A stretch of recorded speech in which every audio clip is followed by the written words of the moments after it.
누구보다도 가지고 있는 나의 가치 있는 삶. 안녕하세요. 오랜만에 글을 쓰는 김효빈 자매 선교사입니다.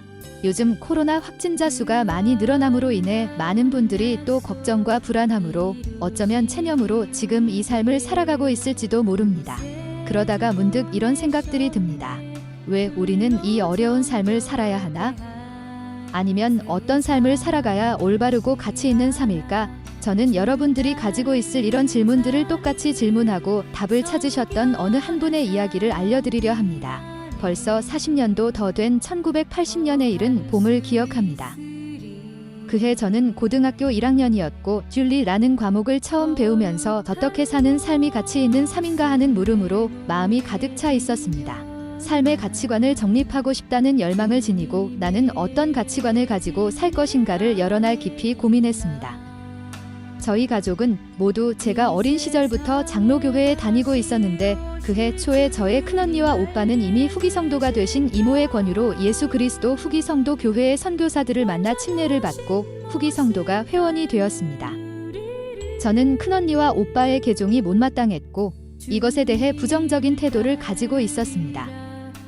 그러는 한편 저는 매주 교회에 갔다 올 때마다 예배 시간에 들었던 말씀들을 떠올리면서 어떻게 살 것인가 하는 물음과 연결해 보았던 게 기억됩니다. 그런데 그때마다 무엇 때문인지는 명확히 모르겠지만 허전함과 공허함 같은 감정을 느꼈습니다. 그러던 어느 날 이모와 큰언니와 오빠가 제게 선교사와의 토론을 권했습니다. 처음 저는 당연히 거절했지만 이모는 이에 굴하지 않으시고 침례를 받으라는 게 아니고 토론만 해보라고 계속 권유하셨습니다. 그렇게 해서 저는 두 장로님과 토론을 하게 되었는데 처음 토론을 하던 시간 저는 장로님들의 말씀을 거부하고 싶다는 마음이 전혀 들지 않았고 이분들이 참된 진리를 이야기하고 있다는 느낌이 들었습니다. 이모의 권유에 의해 마지못해 시작했던 복음 토론이 두 번째, 세 번째로 이어졌고 토론을 시작한 지 한 달 뒤 5월 말에 저는 침례를 받고 예수 그리스도 후기 성도 교회의 회원이 되었습니다. 선교사와 복음 토론을 하면서 배우기 시작한 예수 그리스도의 복음의 원리가 그 시절 고민하면서 찾던 저의 삶의 가치관이 된 후로 제 가치관은 달라지지 않았습니다. 저는 예수 그리스도 후기 성도 교회의 회원이 됨으로써 제가 키를 잡고 있는 제 삶이라는 배가 나가야 할 확실한 방향을 찾았습니다.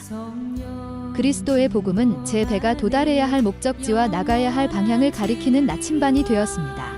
제가 그리스도의 복음의 가르침대로 산다면 제 배의 마지막 정박지는 하늘 아버지의 집이 될 것이라는 것을 압니다. 여러분도 이와 같은 질문을 가지고 답을 찾고 싶다면 그 답을 아는 예수 그리스도 후기 성도 교회 선교사들과 연락해 보시기를 권유드립니다. 여러분이 갖고 계신 이 삶의 가치, 의미, 목적에 관한 질문들을 선교사들이 답할 수 있다는 것을 약속드립니다.